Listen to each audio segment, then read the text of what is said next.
Salamlar, hər vaxtınız xeyir olsun. Bir Ramazan səhərindən daha. Bugün tərəvəzimiz üçün özümüz evdə necə gübrə hazırlayırıq, onu sizə izah edəcəm. Başlayaq. Deməli, qabımızda banan və portağal, mandarin qabıqları var. Bunlardan hazırlayacağıq. Təbii fosfordur bu.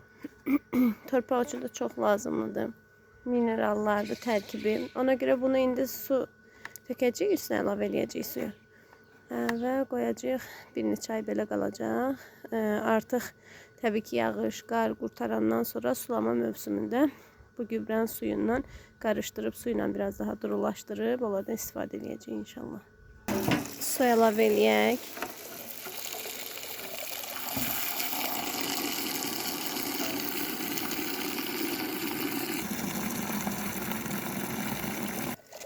Bu kadar bəsdir.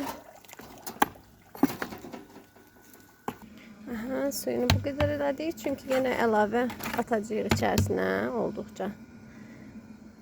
Qapağını da bağlayırıq. Özü burada fermentasiya olunacaq. Bəli, mümkün qədər təbiətə ziyan verməyəcək zibillərimizi təbiətə atmağa çalışırıq. Çünki hər bir zibil təbiətə atılsa, təbiətimiz çör-çöplük olar, zibilxana olar.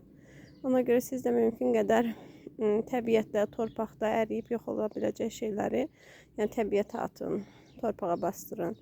Beləliklə həm torpağınız daha gübrəli, daha faydalı torpaq olacaq, həm də ətraf çox da çirklənməmiş olacaq. Mən də yumurta qabıqları, üyüdülmüş yumurta qabıqları da atıram torpağa, ilbizlənmənin qarşısını alır. Bu da bizim məslən bir şeyimiz. Yem qırıqları olsun, məsələn cücənin yemədiyi, toyuğun yemədiyi, hamısını atıram torpağa ki, həm torpaq münbitləşsin, həm də təbiətimiz çox da çirklənməsin. Sağ olun, görüşərik yeni videomuzda daha. Kaydetməyi, bəyənməyi unutmayın. Sağ olun.